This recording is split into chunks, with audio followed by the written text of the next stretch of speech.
সুস্থ থাকতে চান, তাহলে এই 15টি অভ্যাস অবশ্যই বদলান। জেনে নেওয়া যাক কী কী সেগুলো। প্রথমত, রাতে অনেক দেরি করে ঘুমানো। দ্বিতীয়ত, অতিরিক্ত লবণ গ্রহণ। তৃতীয়ত, প্রপার টাইমে না খাওয়া বা অনেকক্ষণ ফাস্ট করে রাখা। ফোর্থ, একেবারেই ব্যায়াম না করা। ফিফথ, রোদ এড়িয়ে চলা। সিক্সথ, খুব দ্রুত খাওয়া। সেভেন্থ, খাওয়ার পরপরই শুয়ে পড়া। 8, খাবার সাথে চা পান করা।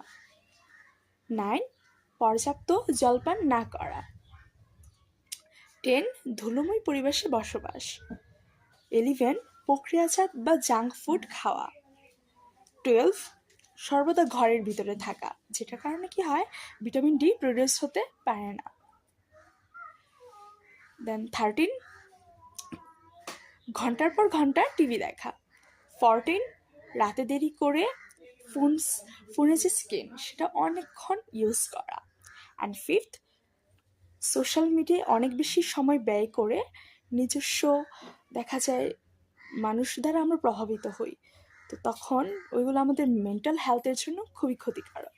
এছাড়া এই 15টা অভ্যাস বদলান, দেখবেন আপনি অনেক ভালো আছেন। সবাই ভালো থাকবেন, সুস্থ থাকবেন, চেষ্টা করবেন এগুলো ফলো করার।